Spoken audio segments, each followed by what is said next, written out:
மாறுவதை புரிந்து கொள்வது. என்ன பிரச்சனை? மாற்றத்தை நாம் புரிந்து கொள்வது இல்லை. உறவுகள் மாறிக்கொண்டே இருக்கும். 5 வயசுல பையன் சொல்லுவான், எங்க அப்பா தான் சூப்பர் அப்பா. 5 வயசு. 10 வயசானா சொல்லுவான், எங்க அப்பா நல்லவர், அப்பப்பா கத்துவாரு.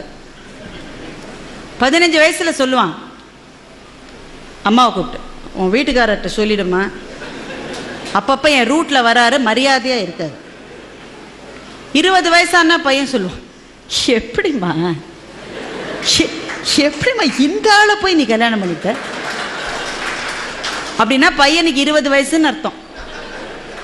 30 வயசானா பையன் சொல்றான், சார் நான் எங்க அப்பாவோட பேசுறது இல்லை சார், நான் என்ன செஞ்சாலும் தப்புங்கிறார் சார், அவரோட நான் பேசுறது. அப்படின்னா பையனுக்கு எவ்வளவு வயசு? 30 வயசு. அதே பையனுக்கு 40 வயசு ஆயிடுச்சுன்னா அவனுக்கே அப்ப குழந்தைகள் இருக்கும். அப்ப சொல்லுவான், எங்க அப்பா கத்திக்கிட்டே தான் இருப்பாரு, ஆனா பாவம் நல்லவருன்னா அவனுக்கு 40 வயசு ஆயிடுச்சுன்னு அர்த்தம். அவனுக்கே 50 வயசு ஆயிடுச்சுன்னா சொல்லுவான், அந்த வறுமையிலே எங்க அப்பா எங்களை எப்படி வளர்த்தார் தெரியுமா, மை டாடி இஸ் கிரேட்.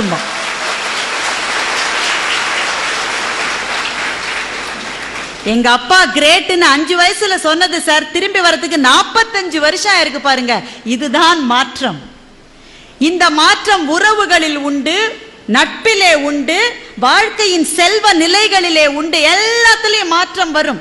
எந்த மாற்றம் வந்தாலும் நான் தொடர்ந்து பயணிப்பேன் யார் நிற்கிறார்களோ அவர்களுக்கு சோர்வு வருவதில்லை.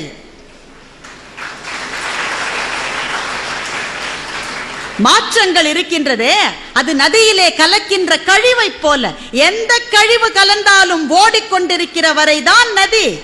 கழிவு கலந்துட்டாங்களேன்னு அது நின்று போச்சுன்னா நாற்றம் பிடித்த குட்டையாகி விடும். அது